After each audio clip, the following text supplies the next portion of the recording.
Class 10th के जितने भी विद्यार्थी हमारे 5 फरवरी के दिन पेपर देने हैं, जी हाँ, उनके लिए यहाँ पर देख लीजिए पूरा सॉल्यूशन के साथ में बेहतरीन सा पेपर लेकर आया हूँ। वास्तव में यदि 5 फरवरी के दिन टॉप करना है, एक बार जरूर देख के जाइएगा। 75 में से 50 नंबर की जवाबदारी इसी पेपर से लेता हूँ, ठीक है।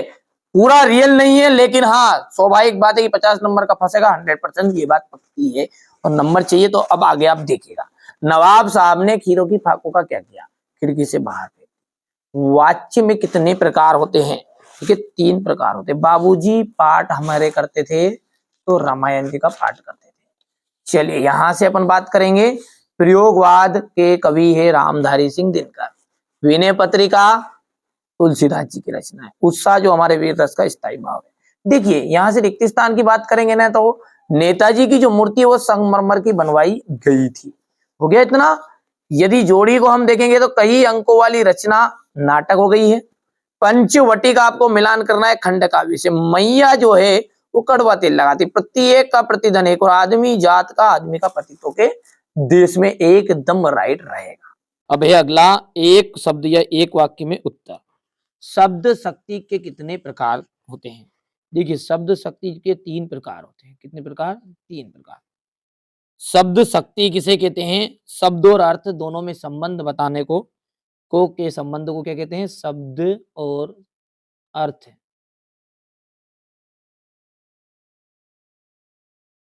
के संबंध को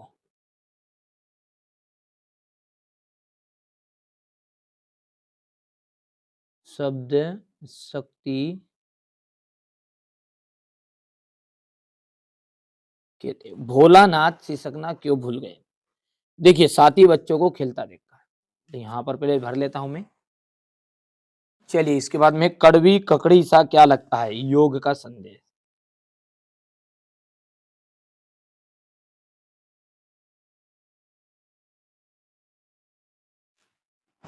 वात्सल्य के अलावा रसों की संख्या मानी गई है, तो वात्सल्य को यदि अपन छोड़ दें तो रसों की संख्या जो है वो 9 मानी गई है। हिंदी की सर्वाधिक लोकप्रिय विधा कौन सी है? तो कहानी। कौन सी है भैया? कहानी। ठीक है। चलिए इसके बाद में अपन देखते हैं, थोड़ा सा इसको बड़ा करते हैं ताकि अच्छे समझ में आएगा आपको। देखिए संधि 3 प्रकार की होती है क्या? बिल्कुल राइट बात है। संधि फिर के 1000 प्रकार की होती है क्या? 3 प्रकार की ही होती है। मैया ने हल्दी पीसकर भोलानाथ के घावों पर थोपी, बिल्कुल राइट बात है। रंगीन पताकाएं नहीं फहराई जाती, सॉरी फहराई नहीं, हाँ नहीं फहराई जाती। तो गोपी ने उद्धव को के संदेश को स्वीकार किया। अरे जूता मारने का मन था उनका तो नहीं किया। कामयानी आधुनिक काव्य का श्रेष्ठ महाकाव्य है, बिल्कुल। और अंतिम जो है उसका आ जाएगा आपका, ठीक है, कैप्टन चश्मे वाले का भाई था क्या? पान वाला। ये बात आपकी असत्य हो जाएगी। यहां से देखिए आप क्वेश्चन नंबर 6 से लगा के 23 तक के सॉल्यूशन अपन अगले वीडियो में समझेंगे, अच्छे समझाऊंगा। ठीक है, यहाँ से देख लीजिए आप तो केवल तैयारी करो। जिस बच्चों को भरोसा है कि हाँ जो बताएंगे सही बताएंगे तो आप कर लेना, बाकी भली मत करना, ठीक है। जिसको भरोसा नहीं और क्या कह सकते हैं, पूरा सोल्व दूंगा है ना। ये क्वेश्चन नंबर 12 में तुलसीदास और सूर्यकांत त्रिपाठी निराला की काव्यगत विशेषताएं बतानी है, 2 रचनाएं और भाव पक्ष। गोपियों द्वारा उद्धव को भाग्यवान कहने में क्या व्यंग निहित है? ये यहाँ से हो गया है। ये क्वेश्चन नंबर आपका 16 हो गया है। यदि हम बात करें क्वेश्चन नंबर 17 की, तो ये आत्मकथा और जीवनी में 2 अंतर, रेखाचित्र और संस्मरण में कोई 2 अंतर बताने हैं। यहाँ से देखिए क्वेश्चन नंबर 18 हो गया ये क्वेश्चन नंबर 19 है, ये क्वेश्चन नंबर आपका 20 है, ठीक है। चलिए इसके बाद में यहाँ से देखोगे तो ये क्वेश्चन नंबर 20 का अथवा आपका है, मिल गया। यहाँ से क्वेश्चन नंबर 21 है ये, और क्वेश्चन नंबर जो 22 है उसमें आपका निबंध है, और ये अंतिम आपका क्वेश्चन नंबर 23, ठीक है। अब बच्चे ठीक है अच्छे से कंप्लीट कर लेना आप, अच्छे से बिल्कुल है ना पूरी चीजें। नेताजी सुभाष चंद्र बोस की मूर्ति को देखकर लेखक के मन में कौन सी कमी खटकी? जब नेताजी सुभाष चंद्र बोस की मूर्ति को लेखक ने देखा तो मन में ये कमी खटकी कि उनकी आंखों में संगमरमर का चश्मा नहीं था। ये सामान्य से चौड़े चश्मे का फ्रेम मूर्ति पर पहना दिया गया है। ये आप अच्छे से कंप्लीट कर लेना, स्क्रीनशॉट लेते चलना है ना। बिस्मिल्लाह खां को शहनाई का नायक क्यों कहा गया? देखिए शहनाई जो होती है ना, मंगलिक अवसरों पर बजाई जाती है। जैसे जो हमारे खुशी का समारोह है ना, उन पर हमारी शहनाई बजाई जाती है। इसे मंगल ध्वनि, इसलिए इसे मंगल ध्वनि कहते हैं। अर्थात वहां ध्वनि जो मंगलकारी हो, ठीक है, ठीक है भैया, मंगलकारी हो, उसे अपन क्या कहते हैं? मंगल ध्वनि कहते हैं। और यहाँ ध्वनि प्रातः काल मंगला आरती के समय भी बजाई जाती है। बिस्मिल्लाह खां जीवन भर शहनाई की साधना में लगे।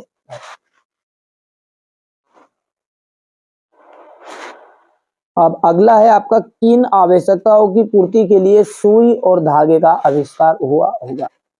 ऐसी कौन सी आवश्यकता थी जिसकी पूर्ति करने के लिए सुई धागे का आविष्कार हुआ? तो देखिए, प्रारंभ में मनुष्य नंगा रहता था।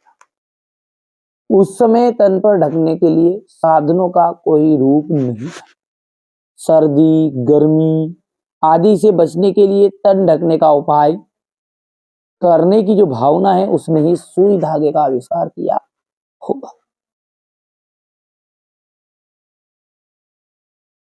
धूप, ठंड, कोहरे आदि से बचने के लिए चमड़े के पत्ते या कपड़े से तन ढकने के लिए वस्त्र सिलने के लिए सुई धागे की खोज की गई होगी। ठीक है, यहाँ से आप बढ़िया से इसको देख लीजिए, सॉल्यूशन को अच्छे से। ठीक है भैया, चलिए अब अगला जो क्वेश्चन है आपका देख लेते हैं।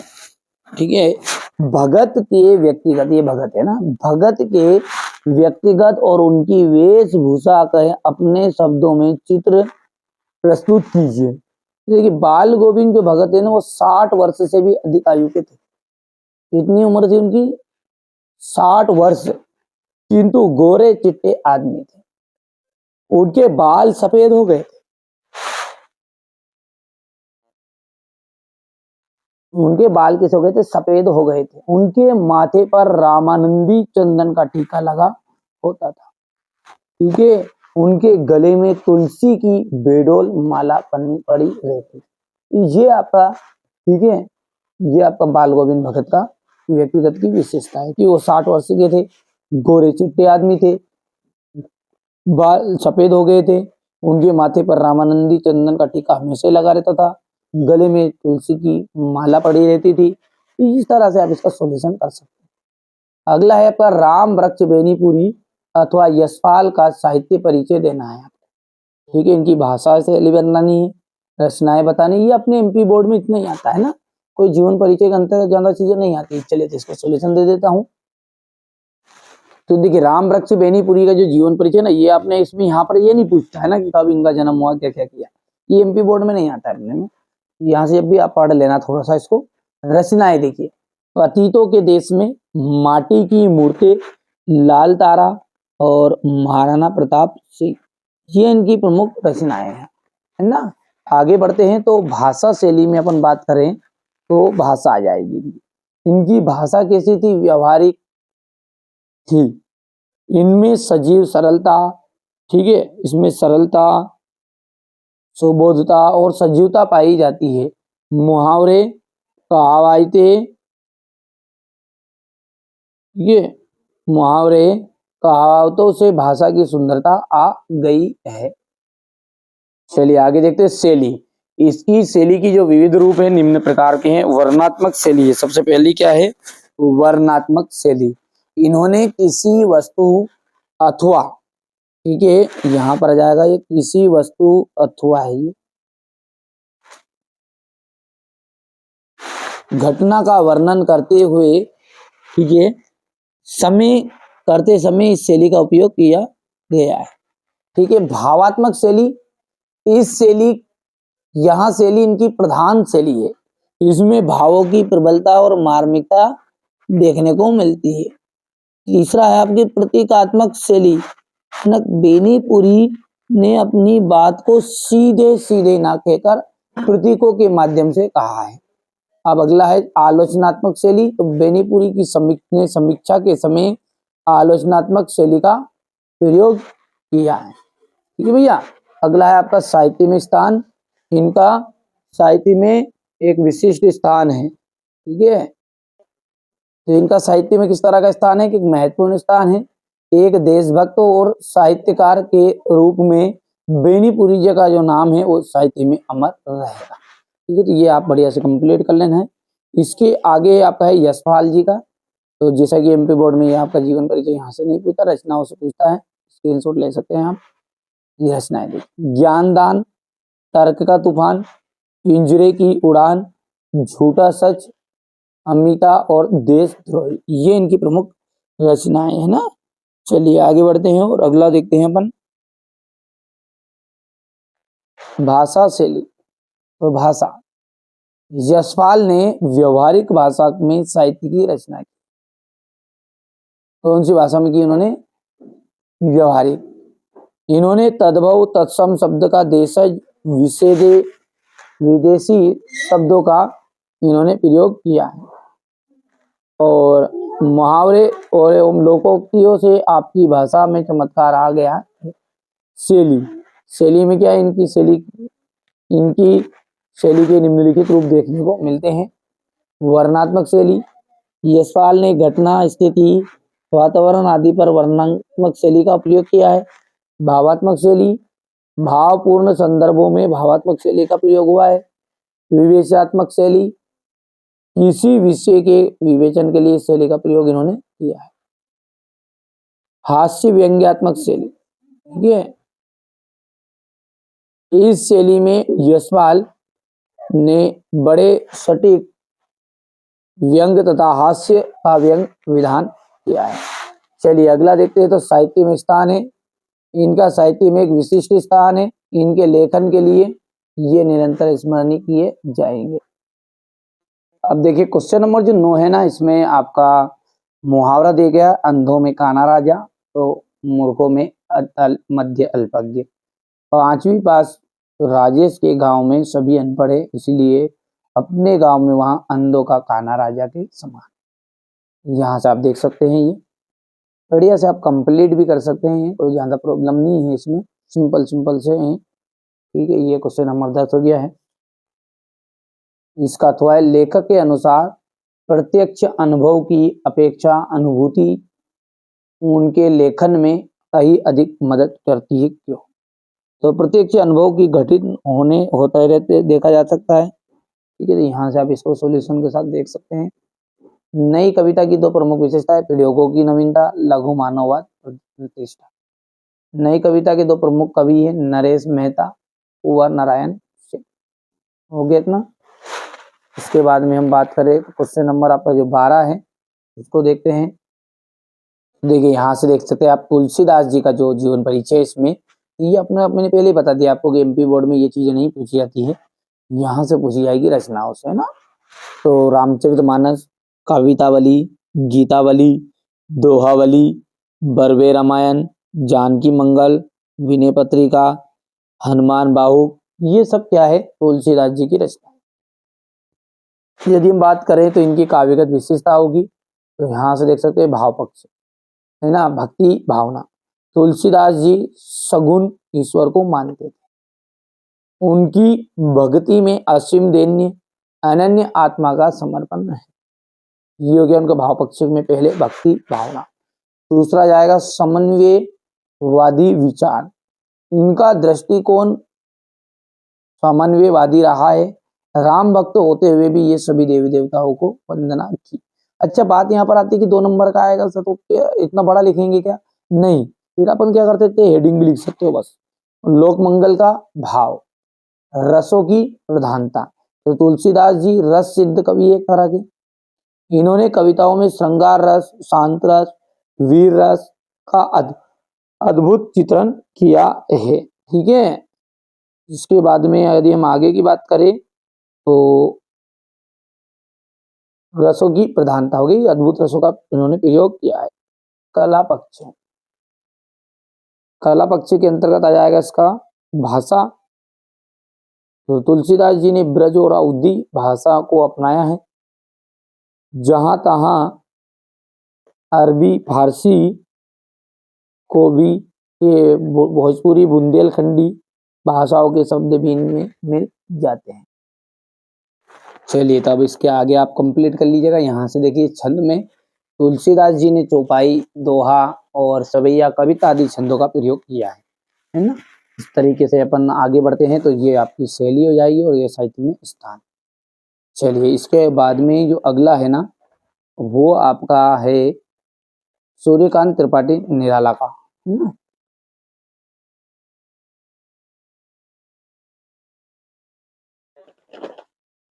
ये देखिए सूर्यकांत त्रिपाठी निराला का, है ना। यहाँ से ये तो अपने एमपी बोर्ड में आता ही नहीं है, यहाँ से रचना है। अनामिका है, परिमल है, गीतिका है, कुकुरमुत्ता है, तुलसीदास है, अनिमा है, बेला, आराधना, अपरा, गीत कुंज, नए पत्ते। जो जमे 3-4 याद रख लेना, बस ज्यादा कुछ करने की जरूरत नहीं है। इसके बाद में ये काव्यगत विशेषता हो। अच्छा ये तो तरीका ये है, और शॉर्टकट तरीका ये भी आप लिख सकते हैं कि इनके काव्य में, यहीं से आगे लिख देना है, इनके काव्य में प्रेम और सौंदर्य का भाव देखने को मिलता है। ठीक है, इन्होंने प्रकृति के सजीव चित्र अंकित किए हैं, या तो फिर इस तरीके से आप लिख देना है, बढ़िया से कंप्लीट कर लेना। ये क्वेश्चन नंबर यहाँ पर राष्ट्रीयता जाएगा। कला पक्षों की बात करें तो भाषा जो है भावों के अनुरूप इनकी बदलती जाती है। देश प्रेम तथा भक्ति परक की कविताओं में इनकी भाषा सरल है। शैली की बात करें तो निराला जी की 2 शैलियां स्पष्ट है। उत्कृष्ट छायावादी, ठीक है, गीतों में प्रयुक्त लंबी तत्सम एवं दुरूह शैली तथा सरल प्रवाह रूप में प्रचलित उर्दू के लिए शब्द व्यंग की चुटकुली शैली, जो भी आपके में है ना। छंद, निराला जी के ने छंद के क्षेत्र में नए नए प्रयोग किए।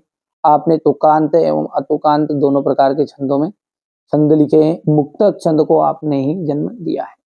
ठीक है, मुक्तक छंद को आपने ही जन्म दिया है। साहित्य में स्थान की बात करें तो इनका साहित्य में एक विशिष्ट स्थान है। आधुनिक कवियों में मुद्र महाप्राण निराला जी का उत्कृष्ट स्थान है। वे मुक्तक के जनक थे। निराला जी ने हिंदी कविता को एक नई दिशा प्रदान की। चलिए यदि हम आगे की बात करें ना तो आपका जो अगला क्वेश्चन है ना वो रहेगा आपका क्वेश्चन नंबर 13, क्वेश्चन नंबर 13 है। गोपियों द्वारा उद्धव को भाग्यवान कहने में कौन से व्यंग निहित हैं? उद्धव श्री कृष्ण के पास रहते हुए भी उनके प्रेम से को नहीं पा सके, इस कारण गोपियां जो कहते हैं उन्हें भाग्यहीन मानती है। ठीक है, यही व्यंग भाग्यवान कहने में व्यक्त है। विपरीत लक्षण से भाग्यवान का अर्थ होता है भाग्यहीन।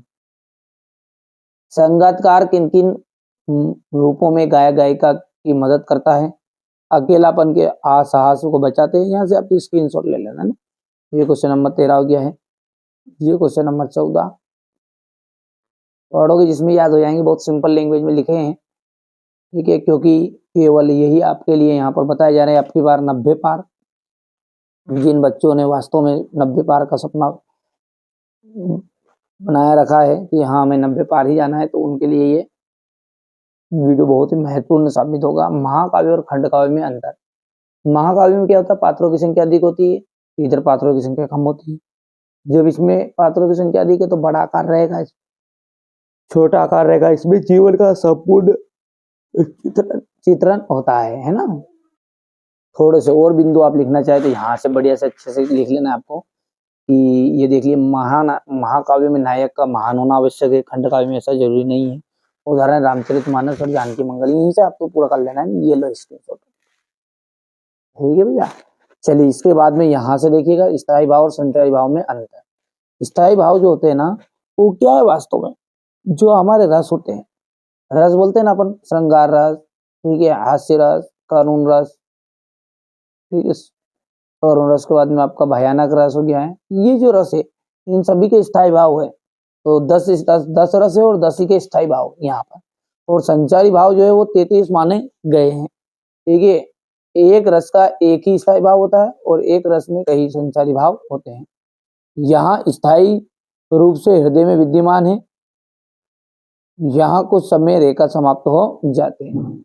संचारी भाव के कोई अंग नहीं है और इनके स्थायी भाव होते हैं। स्थायी भाव संचारी भावों को जगाते हैं लेकिन ये नहीं जगाते। ये आप बढ़िया से सिंपल है, ज्यादा कोई डिटेल पढ़ाने की जरूरत इनको नहीं है, ये आप कवर कर सकते हैं। क्वेश्चन नंबर यदि हम बात करें आगे की, तो ये आपका क्वेश्चन नंबर 16 जो है, ठीक है, ये क्वेश्चन नंबर जो 16 है वो है आपका दोहा छंद की परिभाषा। और दोहा में क्या होता है, 4 चरण होते हैं, जिसमें से पहले और तीसरे चरण में 13-13 मात्राएं रहेगी और दूसरे और चौथे चरण में 11-11 मात्राएं रहेगी।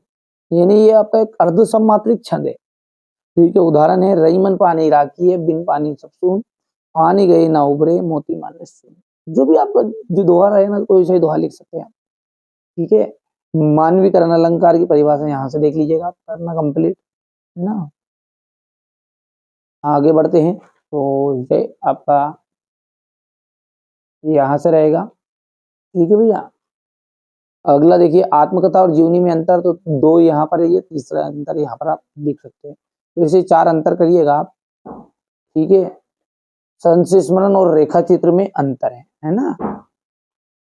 चलिए यहाँ से देख लीजिएगा आप, ये संस्मरण और रेखा चित्र में अंतर है आपका। ये यहाँ पर बच्चों ने 2 ही अंतर लिखे, आप 4 अंतर कम से कम करिएगा, सर्च कर लीजिएगा, मिल जाएगा ना। आप क्वेश्चन नंबर जो 18 है वो देखिए, आप क्या बोल रहा है। क्वेश्चन नंबर 18 में संदर्भ प्रसंग व्याख्या आपकी रहेगी, है ना। तो संदर्भ प्रसंग व्याख्या कर लेंगे। तो यहाँ से आप पहले तो एक बार है ना स्क्रीनशॉट ले लो बढ़िया से पेपर का, ताकि आपको कोई दिक्कत नहीं आएगी। ये क्वेश्चन नंबर 18 है। ये क्वेश्चन नंबर 19 रहेगा आपका, और ये 20 रहेगा। देखो ध्यान से आप, क्वेश्चन नंबर 20 के बाद में अपन बात करें तो क्वेश्चन नंबर ये 21, ये 20 का हुआ, ये आपका 21 है और 22, और अंत में यदि हम बात करें तो ये क्वेश्चन नंबर आपका 23 रहेगा, है ना। ये आप बढ़िया से कंप्लीट करना है ना। चलिए, तो मैं अब यहाँ से क्वेश्चन नंबर 18 का आपको स्क्रीनशॉट दे देता हूँ। ये बढ़िया से कंप्लीट करिएगा। यहाँ से आपको ये प्रसंग हो गई, ये व्याख्या हो गई, ठीक है। पहले स्क्रीनशॉट इतना 2 हिस्से में ले और बचा हुआ ये लो। अब ये इसका अथवा वाला है,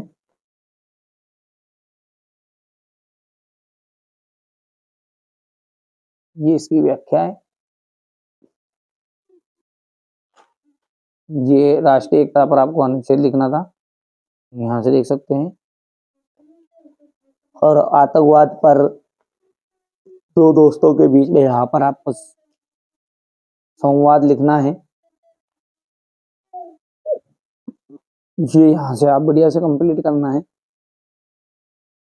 हो गया इतना। इसके बाद क्वेश्चन नंबर 20 आप देख सकते हैं यहाँ से।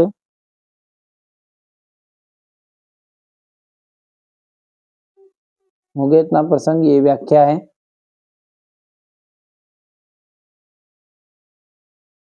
ये सत्वा 20 का।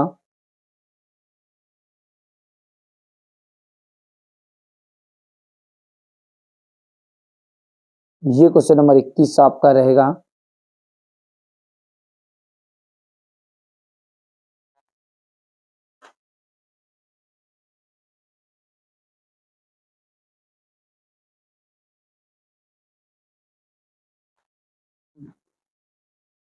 आप देखिए क्वेश्चन नंबर जो 22 है ना, उसमें आपका निबंध रहेगा, और ये क्वेश्चन नंबर 23 है, ये है ना। इसमें आपको, ठीक है, आप पढ़े ध्यान से। ये रहा आपका, बढ़िया स्क्रीनशॉट ले लेना आपको, है ना। इसके बाद में ये यहाँ से है इसका, ये